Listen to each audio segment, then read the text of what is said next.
Iran America को बहुत बड़ा झटका दे सकता है। जी हां, सिर्फ मशरिक़ वुस्ता ही में नहीं बल्कि यूरोपियन ममालिक में भी अमेरिका के बहुत से एयरबेस हैं।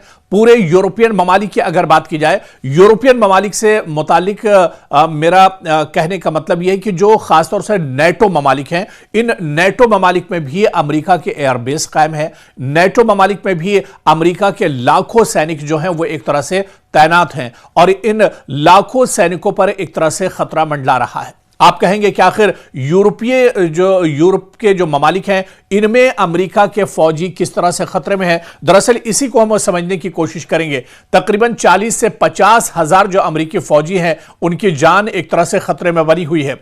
मशरिक़ वुस्ता में आप देखिए तकरीबन 10,000 अमेरिका के जो फौजी हैं वो अलग अलग जो एयरबेस हैं उस पर एक तरह से तैनात हैं और इसके बारे में इससे पहले भी हम आपको जानकारी दे चुके हैं। लेकिन आज यूरोपियन ममालिक कौन कौन से यूरोपीय ममालिक हैं और इसके अलावा नेटो ममालिक हैं जहां पर अमेरिका ने अपने एयरबेस बनाए हुए हैं, जहां पर अमेरिका के फौजी हर वक्त तैनात रहते हैं, इसके बारे में हम समझने की कोशिश करेंगे। खासतौर से नेटो ममालिक की अगर बात की जाए तो इन नेटो ममालिक में जर्मनी में अमेरिका के कई एयरबेस हैं और जर्मनी में तकरीबन 35,000 से ज्यादा अमेरिकी फौजी हर वक्त तैनात रहते हैं, जो नेटो मुआहिदे के तहत एक तरह से इनकी तैनाती होती है। इसी तरह से इटली में अगर बात की जाए, इटली में भी अमेरिका के कई एयरबेस हैं और यहां पर 12,000 से ज्यादा अमेरिकी सैनिक और अमेरिकी फौजी हर वक्त तैनात रहते हैं।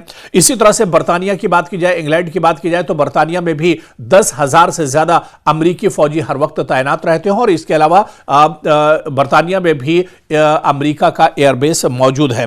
स्पेन की बात की जाए, स्पेन में 3,000 से ज्यादा अमेरिकी फौजी हर वक्त तैनात रहते हैं। नेटो ममालिक का जो मुआहिदा है उसके तहत इन अमेरिकी फौजियों की तैनाती है और इसके अलावा कई एयरबेस ब्रिटेन में भी एक तरह से अमेरिका के हैं। इसी तरह से तुर्की की अगर बात की जाए, तुर्की में भी अमेरिका का एयरबेस है। तुर्की भी नेटो ममालिक का रुकन है और ऐसे में तुर्की में हर वक्त अमेरिका के तकरीबन 2,000 सैनिक और फौजी यहां पर तैनात रहते हैं।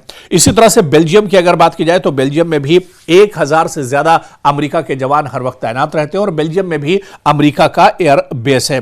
तो कुल मिलाकर अगर देखा जाए तकरीबन 1 लाख के करीब ये फौजी यूरोपीय जो ममालिक हैं और इसके अलावा जो नेटो ममालिक हैं वहां पर अमेरिका के 1 लाख फौजी हर वक्त तैनात रहते हैं।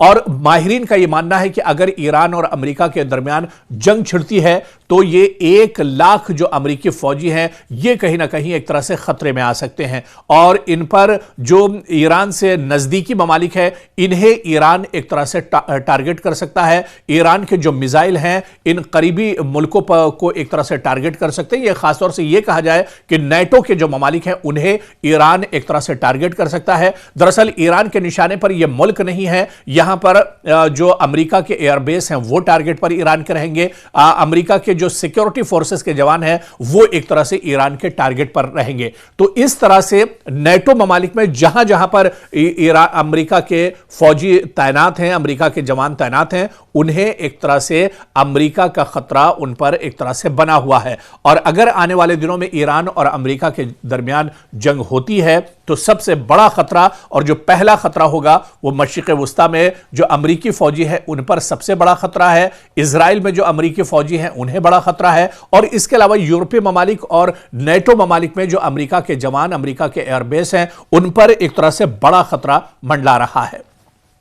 तो इसी वजह से कहा जा सकता है कि अमेरिका यूरोप में 40 से ज्यादा अमेरिका के फौजी अड्डे हैं, एयरबेस हैं। अलग अलग ममालिक में ये 40 एयरबेस हैं जहां पर कई तैयारे अड्डे, जमीनी कमांड सेंटर्स, बहरी तंसीबात और नेटो ताउन के मराकिज भी अमेरिका के शामिल हैं।